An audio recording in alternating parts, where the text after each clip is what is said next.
my motto is very, very simple and concise, saying it to just 3 points. One being, organizations should really take a look at what do they mean by women? What is the definition of women, right? In a world where we have the words like intersectionality and gender neutrality in place, right? And if we pick one, we're excluding a lot more.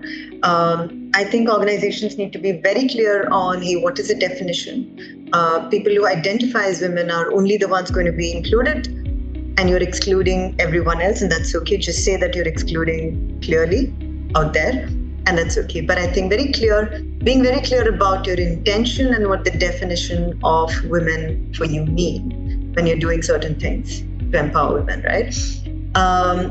Secondly, from my personal experiences with different organizations that I worked with, I'm a huge fan of having programs exclusively for the development of people who identify as women.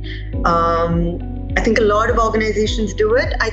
What they don't do, I think, is having a mix wherein if you have about 4 sessions with your cohort of women, talking to them about personality development of their communication skills, etc., and all of that. You need to have the 5th session, at least the 5th session, together, putting them back into a regular working environment with all genders together, and then observe how your group is reacting. Is your development program really working, or is it failing? That's important. So I think, going back to my point, please continue to have those exclusive women development programs, but do have a mix and match and some kind of an inclusion to it. Otherwise, it's going to fail. And the third one is the most important one, being that do ensure that your working space and work environment is absolutely safe.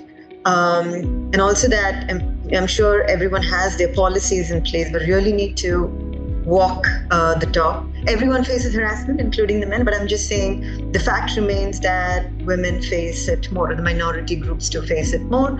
So acknowledge that, and please ensure that you're vocally talking about it so that you're giving space for anyone to real time come to you very boldly and talk to you about any kind of situations that's happened with them. So these would be my 3 main ingredients if you really want to empower your women, I would say.